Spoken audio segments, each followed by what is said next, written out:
grieving mother wins payout and apology after her newborn baby died when hospital staff dismissed mother's severe labor pains as constipation.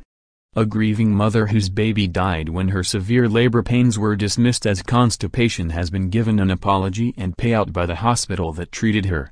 Bosses at Stepping Hill Hospital in Stockport, Manchester, said sorry for the failings in mum Joanne Farrar's care during the delivery of her baby girl Ava in July 2014. Grieving parents Joanne and James Farrar have waited 3 years for the apology, and want to ensure the same mistakes are not repeated.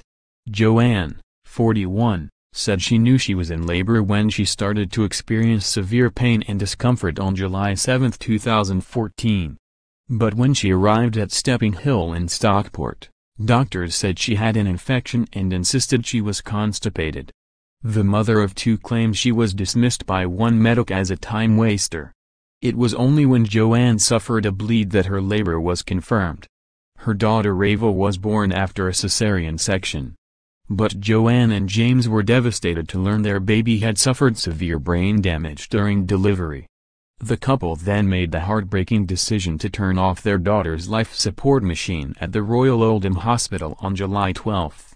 A post-mortem indicated that while Ava was fully developed at the time of her birth, evidence suggested she had been deprived of oxygen.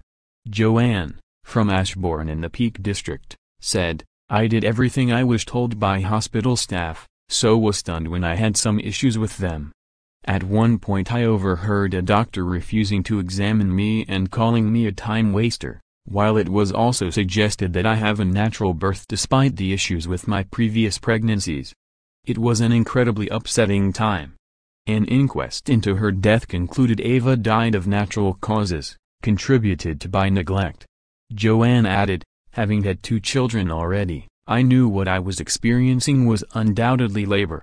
I managed to get myself to hospital and told the doctors and midwives, but they claimed it was just a urinary tract infection.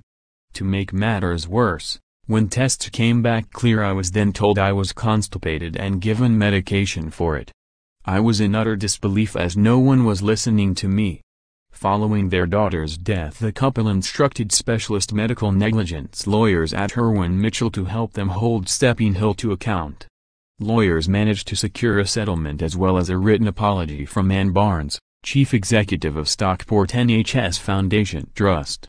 "I deeply regret that the standard of care that your daughter received was inadequate, and I would like to take this time to express my deepest sympathy on the loss of your daughter and the distress that this and subsequent investigations have caused you and your family," the letter said. A spokesman for the trust added, "We failed to provide a reasonable standard of antenatal care for Joanne and baby Ava, and for that we are deeply sorry. We launched an immediate investigation afterwards, to ensure that something like this does not happen again. We would like to take this opportunity to repeat our sincere apologies, sympathy and condolences